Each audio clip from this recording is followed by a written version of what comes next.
Une femme s'était remariée après la mort de son mari. Elle avait emmené avec elle son fils de 3 ans. Ils avaient emménagé dans la maison de son nouveau mari. L'homme était riche et très respecté.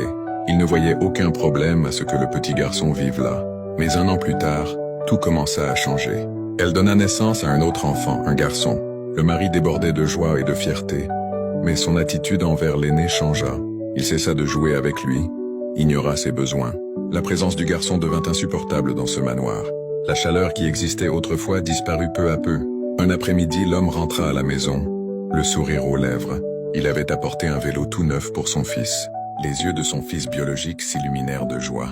Le garçon plus âgé regardait depuis un coin en silence, les yeux remplis de tristesse et de désir. La mère le remarqua et sentit son cœur se serrer. Elle dit doucement « Pourrais-tu en acheter un autre pour qu'ils puissent rouler tous les deux ?» Le mari devint froid et répondit fermement « Je ne suis pas responsable de ce garçon, dit-il. Si tu continues à le défendre, je le mettrai dehors. » La mère se figea, le cœur rempli de peur. Inquiète pour son fils, elle se tut. Le favoritisme devint de plus en plus fort chaque jour. Le plus jeune recevait tout, l'aîné n'avait rien. L'homme inscrivit son fils dans une école privée, mais lorsqu'elle demanda pour l'orphelin, il répondit « Il n'ira pas.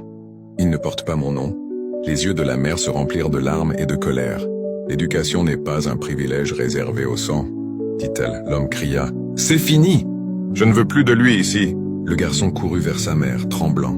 Il essuya ses larmes avec ses petites mains. « Maman, s'il te plaît, ne pleure plus à cause de moi. Dans ce monde, il ne mérite pas tes larmes. Pour te protéger de plus d'humiliation, je vais partir. » Il rangea ses quelques vêtements dans un petit sac. Avant de partir, il la regarda une dernière fois. « S'il te plaît, ne pleure pas, maman. » murmura-t-il, puis il s'en alla. Il referma doucement la porte derrière lui. Le cœur de la mère brûlait comme du feu. Dans sa poitrine, 1000 questions envahissaient son esprit brisé. Où ira-t-il? Où dormira-t-il? Que mangera-t-il? Qui le protégera? Elle leva les mains vers le ciel en pleurant. « Mon Dieu, je te confie mon fils orphelin. Prends-le sous ta protection. Ramène-le-moi sain et sauf. » 10 ans plus tard,